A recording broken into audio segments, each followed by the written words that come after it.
뉴스 속 경제 이슈는 더 쉽고 깊게 최신 고용 동향은 더 빠르게 전해드리는 고용 브리핑 365 시간입니다.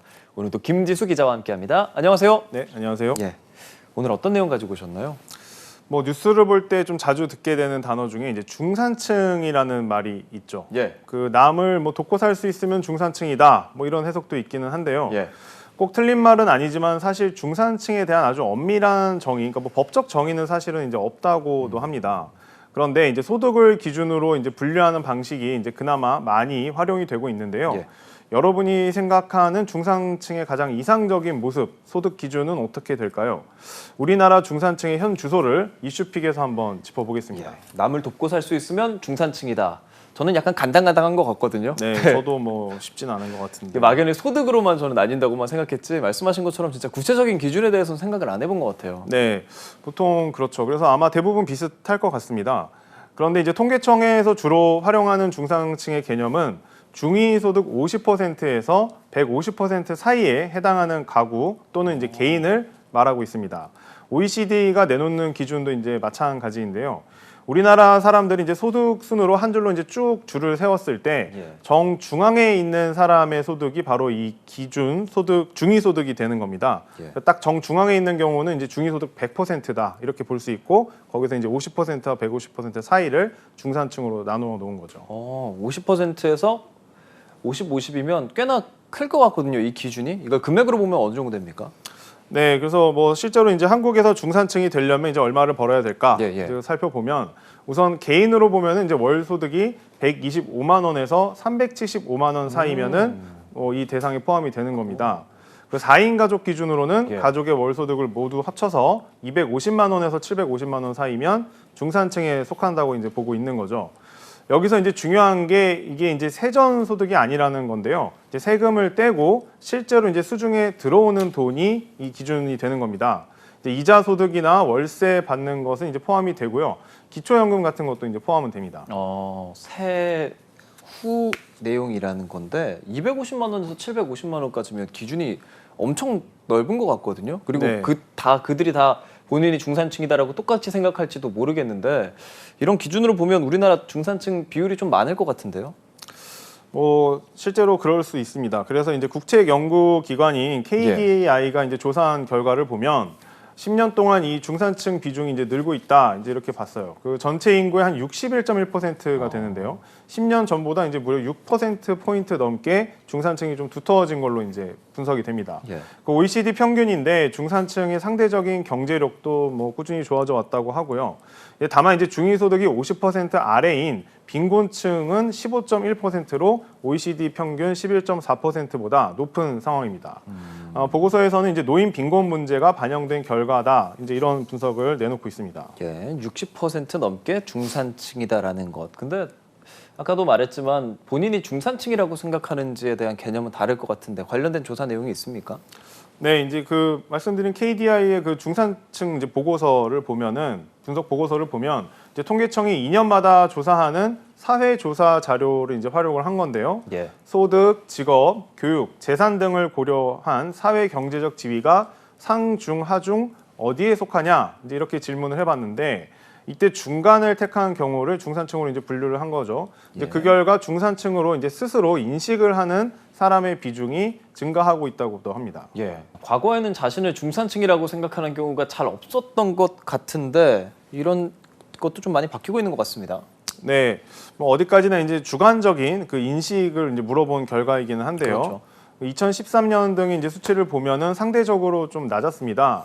하지만 이제 이후 앞서 처분 가능 소득을 기준으로 한 중산층의 비중이 갈수록 증가한 것처럼 중산층이라고 이제 주관적으로 본인이 인식하는 것도 비슷한 추이를 이제 보이고 있었습니다. 그런데 이제 내가 노력하면 사회 경제적 지위가 올라갈 수 있다 이렇게 생각하는 사람은 이제 줄었다고 합니다. 방금 말씀하신 부분은 조금 이제 희망적이지 않은 내용인 것 같은데 보통 계층 이동의 사다리라고 하잖아요. 이런 사다리가 있을 수 있다라는 믿음이 사라져간다라고 생각하면 될까요? 네, 맞습니다. 뭐 이제 흔히들 이제 개천에서 용이 난다 뭐 이런 말들 많이 했었죠. 근데 이제 과거에 자주 쓰였던 말이라고 해야 될까요?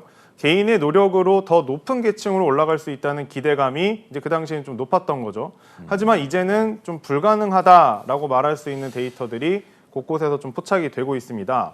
이번 이 조사에서도 내가 노력하면 사회 경제적 지위가 높아질 것이다라는 답변은 28.8%에서 25.2%로 이제 떨어졌습니다. 이건 좀 뼈아픈 수치인 것 같습니다. 현재 세대에서도 어렵다면 앞으로 자녀 세대에서는 더 어렵다라고 느끼지 않을까요? 맞습니다. 사실 뭐 자식은 나보다는 그래도 좀 나은 삶을 살기를 그러니까요. 바라는 그런 희망이 좀 사라지고 있다. 이런 분석이 KDI의 이제 진단인데요. 자녀 세대의 사회 경제적 지위가 높아질 가능성이 높다라고 응답한 비율이 2011년에는 41.7% 정도였는데 2021년에는 30% 선으로 이제 더 떨어진 겁니다. 계속 부정적인 얘기하니까 약간 이 텐션감이 좀 떨어지는 것 같은데 이 부정적인 인식 왜 많이 생기는 걸까요? 물론 이제 중요한 건 이제 소득일 것 같습니다. 예. 그러니까 소득에 대한 부분이 이제 중요한 부분이겠죠. 이제 특정 기간의 소득 변화 정도를 보여주는 소득 이동성을 이제 살펴보면 실제로 2011년부터 2015년까지 시장 소득, 처분 가능 소득 모두 소득 이동성이 줄어들었습니다. 이 소득이 달라진 정도가 이제 그렇게 크지 않았다는 이야기인데 이제 상대적으로 그 와중에 이제 부동산 자산을 중심으로 한 자산의 불평등은 더 커졌죠. 그렇죠. 뭐 많이 버는 사람은 갑자기 많이 버는 걸 주변에서 보면서 좀 질투를 하기도 하고 그런 네. 것들을 보다 보면 계층 이동의 사다리에 대한 희망이 줄어드는 것 좀 어찌 보면 당연해 보이기도 합니다. 김 기자, 해결 방안은 없는 걸까요? 해결 방안이요. 예.